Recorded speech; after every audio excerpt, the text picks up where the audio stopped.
ഈ ഓണക്കാലത്ത് മദ്യം കുടിച്ചിട്ടാണെന്ന് തോന്നുന്നു. ഒരു ചെറുപ്പക്കാരൻ കാണിച്ച വേലകൾ രസകരമാണ്. രസം മൂത്ത് ഒടുവിൽ പോലീസിന് തന്നെ വരേണ്ടി വന്നു.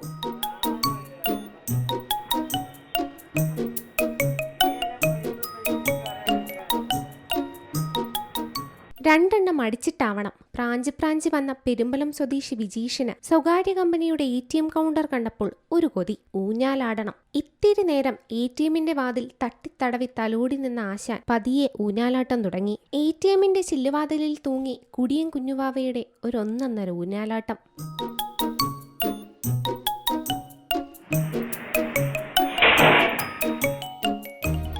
ഇതെന്ത് കൂത്ത് എന്ന മട്ടിൽ നാട്ടുകാർ നോക്കുന്നതൊന്നും വിജീഷിന് പ്രശ്നമായിട്ടില്ല. ആട്ടം തുടർന്നു. പിന്നെയാണ് ട്വിസ്റ്റ്. ആടിമടുത്ത ആശാൻ പോയി ഒരു പാറക്കല്ലുമായി വന്ന് ഒരു കീച്ച് വെച്ചു കൊടുത്തു ATMന്റെ നേർക്ക്. അക്രമത്തിന്റെ CCTV ദൃശ്യങ്ങൾ പുറത്തു വന്നതോടെ വിവരമറിഞ്ഞ് തൃത്താല പോലീസ് സ്ഥലത്തെത്തി. പരാതിയില്ലാത്തതിനാൽ കേസ് എടുത്തിട്ടില്ല എന്നാണ് കേട്ടത്. C Malayalam news, Palakkad.